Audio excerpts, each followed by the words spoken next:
Bienvenidos a un nuevo capítulo de nuestro programa. El 30 te ayuda, como siempre, aquí en su casa, en la casa de todas y de todos, por las pantallas de Canal 30 Loncomilla. Una cortesía de TV Cable Loncomilla y Multicom Maule, las comunas de Talca, Maule, San Javier, Villa Alegre, Hierbas Buenas y Linares, en Hierbas Buenas a través de TV Cable Santa Bárbara. Y justamente en esta comuna es donde queremos quedarnos. Estamos en un periodo muy especial, vacaciones de invierno. Unas que estamos viviendo quizás de forma un tanto adelantada a propósito de la violenta irrupción de contagios asociados a la pandemia del COVID-19 y enfermedades respiratorias propias de la temporada, como las infecciones respiratorias agudas, las enfermedades pulmonares obstructivas crónicas, el virus sincicial, la influenza o la parainfluenza, que se manifestaron de sobremanera entre los más pequeños y las más pequeñas de nuestro territorio nacional. Y es por ello que estas vacaciones o este periodo de descanso a mitad de año, que viene muy bien para recargar batería, se han tenido que adelantar en una semana y extenderse en otra. En definitiva, tener 3 semanas de tiempo habilitado. Sin embargo, es prudente, y conociendo también que los sistemas frontales de viento y de lluvia han causado estragos en la costa y en la cordillera, que quedarnos en el valle y además de quedarnos en casa, poder visitar diversos establecimientos e iniciativas que están cerca de nuestros hogares. Y quizá uno de los más emblemáticos es el Museo de la Comuna de Hierbas Buenas, que tiene mucha historia que contar. Y para ello estamos en comunicación con Yanina Carrasco, quien es la directora de este importante establecimiento ubicado en la calle Juan de Dios Puga. Yanina, gracias por aceptar esta comunicación con el 30 Te Ayuda por la pantalla de Canal 30 Loncomilla. ¿Cómo está? Buenas tardes. Muy buenas tardes, muy agradecidos de esta invitación para dar a conocer nuestro museo. Bueno, un museo que tiene mucha historia, de más de 40 años, surgido en 1976, en la casa más antigua de esta comunidad de Hierbas Buenas. ¿Cuáles son las principales características y atributos que tiene el Museo de Hierbas Buenas, Yanina? Bueno, unas tienen que ver con lo que tú acabas de decir, que es el edificio, la infraestructura más antigua del pueblo, y esto se explica de la siguiente manera. La casa fue construida, el edificio que hoy día alberga el museo fue construida en el 1790 aproximadamente, y en ese tiempo estaban haciendo la villa de Hierbas Buenas en torno a la iglesia que se había construido en el 1783. Por lo tanto, había muy pocas edificaciones, la iglesia, la casa parroquial, había otras 2 haciendas aproximadas similares a esta, pero en el año 1825 hubo un terremoto, como los que hemos estado lamentablemente acostumbrados a ver en nuestra región y en el país, y todo el pueblo quedó en el suelo, excepto la casa de la familia Contreras, que hoy día es el museo. Por lo tanto, luego de ese terremoto, la iglesia se reconstruyó unos años después y así siguió creciendo y formándose el pueblo de Hierbas Buenas en torno a la iglesia. Por lo tanto, por ese hecho importante es que nosotros somos el edificio más antiguo y hoy día parte de lo que queda de ese edificio original es lo que es el Museo Histórico de Hierbas Buenas. Por eso es importante y además porque de alguna manera, por ese mismo hecho, ¿cierto?, hemos sido testigos de hechos importantes a lo largo de la historia. Claro, un modo testigo de los diferentes episodios históricos que se han desencadenado incluso en el mismo territorio. Es cosa de irnos, por ejemplo, al 27 de abril de 1813, donde se registró la primera batalla de la independencia nacional en territorio yerbabuenino, y a lo largo del tiempo comenzar a desarrollar diversas iniciativas que permitan mantener vigente la memoria y el patrimonio histórico de la comuna y de buena parte de la zona centro-sur de nuestro país y, como no, de la propia comuna de Hierbas Buenas y de la región del Maule. Una cuota importante para que la gente se reencuentre también con el patrimonio, Yanina. Así es, un patrimonio que está a disposición de los yerbabueninos, ¿cierto?, y de todos los visitantes que lleguen a vernos. ¿Cuáles son los horarios de atención al público y qué es lo que podemos encontrar en las dependencias del museo?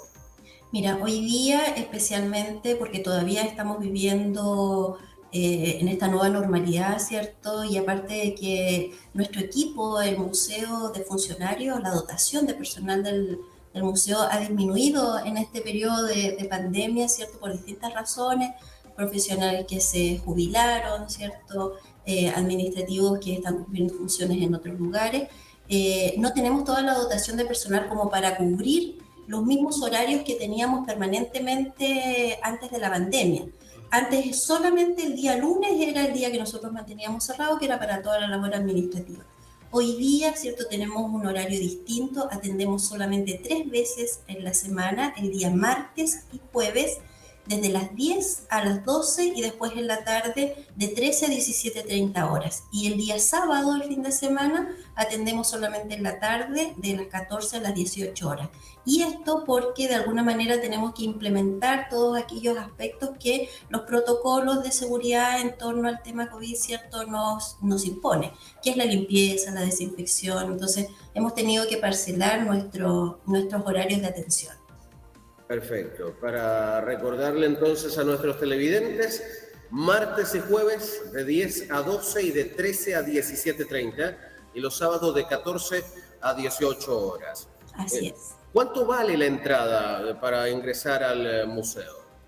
Mira, a partir del año 2016, todos los museos que somos parte del Servicio Nacional del Patrimonio Cultural, por lo tanto del Ministerio de las Culturas, las Artes y el Patrimonio, tenemos entrada gratuita. No se cobra entrada a nuestro establecimiento. Así es que ese es un mejor motivo, ¿cierto?, para que nos visiten.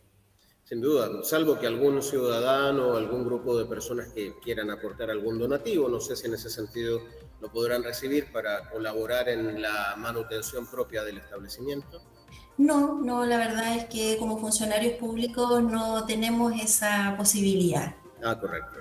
Pero de todas maneras es algo muy común. La gente, especialmente en nuestro establecimiento, que tiene una atención bien personalizada, ¿cierto?, en nuestro museo, una manera de agradecer precisamente es esa, que quieren hacer un donativo, que quieren hacer una colaboración. Nosotros, claro, lo agradecemos desde el corazón, pero les dejamos bien claro que como funcionarios públicos no podemos aceptar ese tipo de donativos. Sí, es un tema que siempre es importante aclararlo para evitar alguna confusión posterior. Janina, respecto de los diferentes atributos, cuéntenos un poco más. ¿Qué podemos encontrar en el museo? ¿Cómo se divide en su interior? ¿Y cuáles son las principales vigencias y atractivos que un ciudadano con su familia puede encontrar ahí? Bueno, nuestro museo es de naturaleza histórico. Tiene que ver con la historia de la casa, tiene que ver con la historia de Hierbas Buenas, y en su interior se van a encontrar con una exhibición que nos habla de aquello. Una exhibición que a través de distintas vitrinas ovales recrea o ambienta distintos espacios de una casa del tiempo de la colonia. Por lo tanto, nos vamos a encontrar con espacios relacionados a la sociabilidad, por ejemplo, como era en un salón en el tiempo de época, en lo cual se recibían las visitas, se hacían las tertulias, ¿cierto? Ahí se complementa con una vitrina que tiene que ver con la música y la cultura popular, cómo era importante este aspecto en ese tiempo, ¿cierto? No existían los medios de comunicación de hoy día, la música no se escuchaba en algún aparatito, ¿cierto? Se tenía que hacer la música, por lo tanto, los integrantes de cada una de las familias, por lo general, sabían uno o dos instrumentos musicales y se cantaba. Entonces, nosotros igual hacemos alusión a ese aspecto. Otro también muy importante, el tema de la religiosidad, y una vitrina que habla de este aspecto importante en una casa del tiempo de la colonia, en la que si no había, digamos, dentro de la estructura de la hacienda o de la parcela, no había una capilla, sí había en el interior de cada una de las casas un espacio devocional, donde estaban las figuras religiosas, ¿cierto? Entonces también hablamos de eso.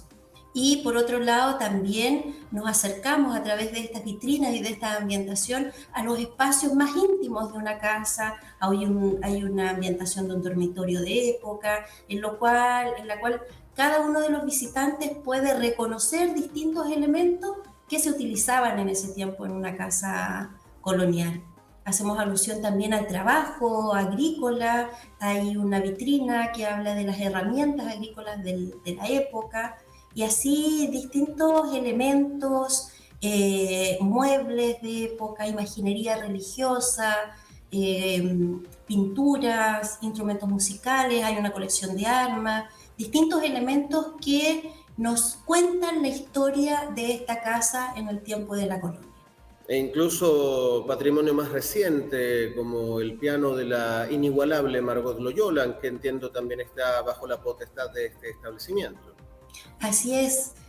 Nosotros, para poder implementar precisamente la vitrina que habla en torno a la música y la cultura popular, nos dimos a la tarea de identificar aquellos representantes en el ámbito cultural y folclórico, ¿cierto?, de nuestra región. Y es así que llegamos a la casa de la familia de la señora Margot Loyola y pudimos adquirir este piano que ella tocaba todas las veces que visitaba a su familia.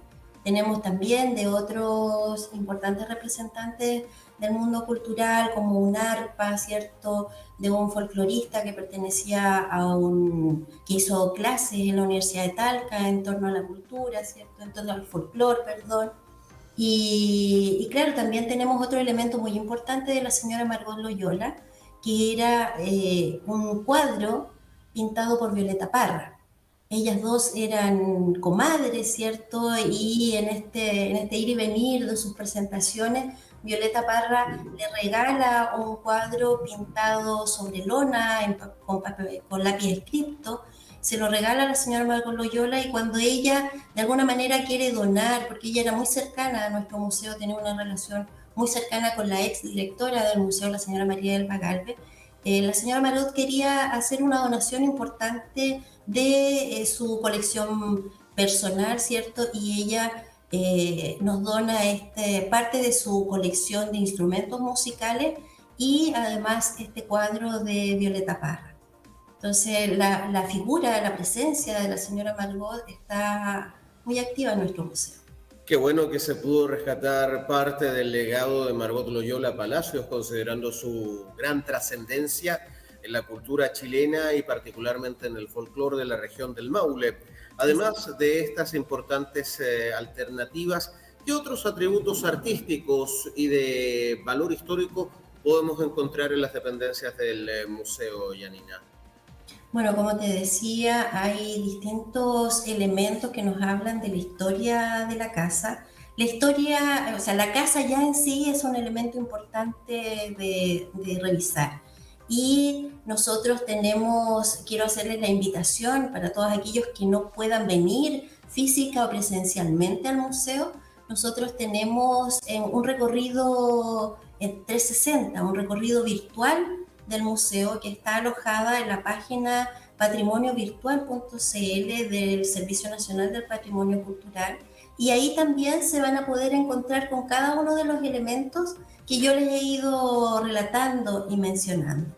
Un aspecto importante, por ejemplo, también dentro de la colección que nosotros exhibimos hay un Cristo de tamaño natural que formaba parte de una iglesia de la Capilla San Miguel de Linares, que por esas cosas del destino, ¿cierto?, ya no iba a formar parte de lo que era la iglesia, y lo donan al Museo de Arte y Artesanía de Linares, pero por la naturaleza de ese museo, ¿cierto?, ellos consideraban que el Museo Histórico era el lugar más adecuado. Y esta pieza tiene una especial relevancia en nuestro museo y en la comunidad que alberga el museo, porque tiene un carácter devocional importante.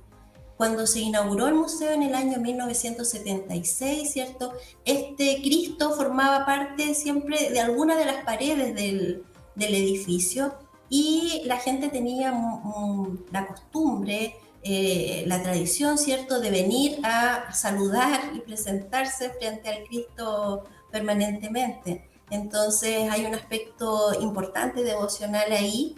Y claro, después del año 2010, cuando el museo permanece cerrado como por 2 años aproximadamente por el tema del terremoto, este Cristo es bajado de los muros del edificio y es instalado en una de estas vitrinas que yo les digo que es en relación a la religiosidad. Y ahí sucede un fenómeno bien especial, porque la gente acostumbrada a ver el Cristo desde una posición, ¿cierto?, en una pared, es distinto a verla como objeto patrimonial en una vitrina. Pero aún así, ¿cierto?, a pesar de que muchas personas pensaban que no era el mismo Cristo porque se le estaba mirando de frente, sigue siendo importante para la comunidad. Bueno, y en ese sentido, ¿qué ha significado para ustedes como institución histórica poder colaborar en la divulgación del patrimonio y de todo el valor intrínseco en todas las especies que se encuentran depositadas en sus dependencias para que las nuevas generaciones y tal vez las más antiguas puedan reencontrarse también con parte del legado, con parte de la tradición que a lo largo de los años han dado vida y forma a una comuna tan trascendental para nuestro territorio como es el caso de Yerbas Buenas? Mira, todos, todos aquellos elementos que forman parte de nuestro patrimonio cultural, ¿cierto? Que le dan una identidad específica a cada uno de los territorios, al país, ¿cierto?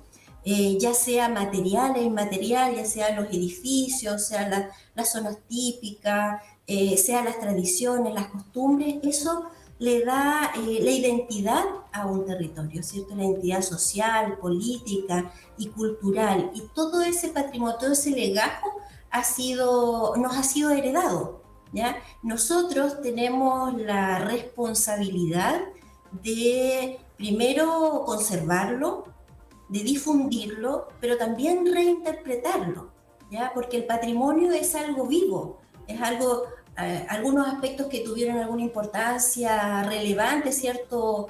10, 20 años atrás, hoy día la tiene, pero nosotros le estamos dando su significado, ¿cierto? Y esa es una labor importante que nosotros tenemos que hacer, por lo tanto, lo que nosotros resguardamos, el patrimonio que nosotros resguardamos es sumamente importante para la historia, para el relato de nuestro territorio, que se suma al relato nacional, ¿cierto? Tú decías, nosotros nos inscribimos en la historia nacional por el primer hecho de armas en el periodo de la independencia, la sorpresa de Yerbas Buenas, ¿cierto? Y ese legado hoy día nosotros lo tenemos que valorar, lo tenemos que poner ahí en valor. Todos los 27 de abril, el mes de abril en total, en realidad en la comuna se hacen distintas actividades recordando este hecho de armas, pero nosotros hoy día no tenemos que mirarlo como un hecho de arma en sí, no tenemos que hacer una apología de la guerra, por ejemplo. Lo que nosotros tenemos que resaltar son los distintos elementos importantes ahí. La época importante que se estaba viviendo, la importancia de esta sorpresa, de estos valientes 600 soldados patriotas que atacan al grueso del ejército realista, ¿cierto? Tenemos que destacar, por ejemplo, la presencia de la mujer en el ejército patriota en ese tiempo. Tenemos que destacar cómo eran las condiciones en las que vivía un miliciano de la época, ¿cierto? Las razones por las cuales se adscribía a este ejército sin tener mayores nociones sobre la guerra. Entonces, todos esos aspectos forman parte hoy día de este patrimonio vivo que nosotros tenemos que seguir reinterpretando, que ese es un aspecto súper importante que gatilló, ¿cierto?, el estallido social y la reinterpretación de todos los monumentos históricos, porque algunos, ¿cierto?, siguieron en pie y otros fueron derechamente vandalizados, porque el proceso que vive el patrimonio cultural es un proceso vivo y que se tiene que seguir reinterpretando, pero sin duda es muy importante rescatarlo, ¿cierto?, conservarlo, difundirlo para las futuras generaciones. Y en esta tarea nosotros estamos permanentemente en el museo, nuestras colecciones están permanentemente monitoreadas por temperatura, por luz, ¿cierto? Tenemos un programa específico de mantención de la exhibición permanente, por lo tanto ahí nosotros nos hacemos cargo del resguardo de este patrimonio. Y a través de las distintas actividades educativas, programas educativos, con los estudiantes, con los profesores, nos hacemos cargo también de esta otra tarea que es la de reinterpretar este patrimonio y de ir dándole sentido de acuerdo a la realidad nacional que estamos viviendo. Y esta reinterpretación, ¿cómo se apega también a las necesidades actuales de la sociedad civil, a objeto de hacer entender la importancia de revisitar nuestra propia historia para definir a partir de los hitos ya pasados, seguir trazando nuestro presente y, por qué no, proyectar el futuro? Ahí hay un elemento súper importante que es precisamente hacer todo este proceso con nuestra comunidad. Ya pasó a la historia, ¿cierto?, esa imagen del museo como un mausoleo al que hay que visitar y que hay objetos que no tienen mucha historia, ¿cierto?, un lugar en el que no se tiene que hablar. Nosotros hoy día estamos a la par de las nuevas políticas en torno a cómo se tiene que hacer museo, en el que nuestra comunidad tiene un papel muy importante. Hoy día en todos los procesos que nosotros hacemos, no sé, de rescate de memoria, de relevación de personajes importantes de nuestra historia, lo hacemos de manera copartícipe, ¿ya? De nuestra comunidad. Nosotros no determinamos qué actividades vamos a hacer de acuerdo a lo que nosotros creemos, ¿cierto?, que son importantes para nuestra comunidad. Tenemos un proceso de participación ciudadana. Por lo tanto, es así como nos hacemos cargo. Hoy día estamos de la mano con nuestra comunidad y vamos a entrar a un proceso importante de redefinición, por ejemplo, de nuestra planificación estratégica, que históricamente los funcionarios del museo nos reuníamos, decíamos, cierto, esta es nuestra visión, esto es lo que esperamos de aquí a 4 años y estas son las cosas que vamos a hacer. Pero hoy en día, ya hace un par de años, la voz de nuestra comunidad tiene mucho que ver con esa planificación estratégica. Y es un proceso súper enriquecedor porque nosotros como profesionales del patrimonio, como funcionarios del patrimonio, ¿cierto?, nos damos cuenta que muchas veces nuestra visión difiere un poquito de la de nuestra comunidad y nos vamos enriqueciendo en ese proceso y vamos creciendo como comunidad, ¿cierto? Y vamos fortaleciendo y vamos marcando hitos también en esta historia que seguimos construyendo, que seguimos reinterpretando. Uno que resulta clave, por cierto, para seguir sustentando el sentido de pertenencia de la comunidad local y sobre todo de la zona sur de la región del Maule, que puede concurrir los martes, los jueves y los sábados en los horarios ya mencionados a este establecimiento, más allá incluso de un hito propio como las vacaciones de invierno, las vacaciones de verano, alguna efeméride propiamente tal, sino que ir de manera constante, repasar los hitos, consultar a los especialistas, verificar la curatoría y, ¿por qué no?, rescatar algún elemento que pueda servir para entender un poquito lo que ha sucedido antes, para entender el hoy por hoy, ¿no? Así es. Por lo tanto, esa es la invitación, a que nos visiten. Y nos hemos dado cuenta, ¿sabes?, que hay un aspecto súper importante que a mí me gustaría traer en este momento, es que hay un antes y un después en nuestros visitantes en relación a la pandemia. Ajá. Tenemos casi 2 años cerrados, ¿cierto? Y antes nosotros nos fijábamos que nuestros visitantes eran súper pasivos. Había muchos que entraban, hacían un recorrido muy rápido, porque nuestro museo es muy pequeñito, no se demoraba ni 10 minutos en recorrer el museo, y no hacían mayores preguntas, ¿cierto? Hoy día, que abrimos el museo el 13 de enero en contexto de museos en verano, nos hemos dado cuenta que la gente tiene muchas ganas de conversar, tiene muchas ganas de saber, ya no está esta indiferencia que veíamos hace un tiempo atrás. Todas las personas que vienen, y claro que demandan mucho tiempo de nosotros también, preguntan, quieren saber, quieren entender, quieren dar su opinión, quieren donar cosas. Como nunca antes en nuestra historia, ¿cierto? Todas las semanas estamos con intenciones de que nos quieren donar algo, nos quieren... Claro, nosotros somos muy cautos porque somos un museo pequeñito, no tenemos depósito de colecciones y además tampoco podemos aceptar donaciones que no tengan que ver con nuestra línea curatorial, que tiene que ver con la historia, con el periodo de la colonia, ¿cierto? Y con todo este proceso importante en el periodo de la independencia. Por lo tanto, nosotros estamos muy contentos con ese cambio en nuestros visitantes, porque para nosotros tiene total sentido precisamente eso. No solamente que se vayan y lean el museo, sino que intenten entender un poquito más, intenten dar su opinión, y eso es súper importante, y lo hemos visto también en los estudiantes, especialmente los estudiantes de enseñanza media que nos han visitado. Así es que en ese sentido estamos súper contentos, porque vemos que este despertar, ¿cierto?, desde 2019 en adelante, se está notando en nuestra gente. Y Yanina, esperamos estar a la altura también de aquello. sí, absolutamente. Ya para ir cerrando, en virtud del tiempo, Yanina, ¿qué es lo que viene para el Museo de Hierbas Buenas? Además, obviamente, de la invitación, naturalmente, a visitarlo en este periodo de vacaciones de invierno, ¿cuáles son los próximos desafíos para lo que queda del año? Mira, nosotros como museo, como te he dicho a lo largo de esta entrevista, somos un museo bastante pequeñito en dimensiones del edificio. No tenemos un espacio como muchos otros museos, como el Museo de Linares, por ejemplo, que es un privilegio en la región, que tiene muchos espacios para acoger distintos tipos de actividades. Nosotros la verdad es que por estas condiciones del edificio no tenemos grandes actividades, pero sí tenemos importantes proyectos educativos y que tienen que ver con nuestra comunidad. Por un lado, ¿cierto?, en relación a los planes de formación ciudadana, a los programas de educación patrimonial que vamos a tener en convenio con una universidad de Santiago, y por otro lado, procesos de formación dedicado o orientado a los profesores de la comuna. Se viene un plan de formación que termina este año, que se inició el año 2020, ¿cierto? Que era una instancia de formación y de capacitación con activación de cuadernos pedagógicos, en los cuales se le entregan armas, herramientas específicas a los profesores para implementar sus clases.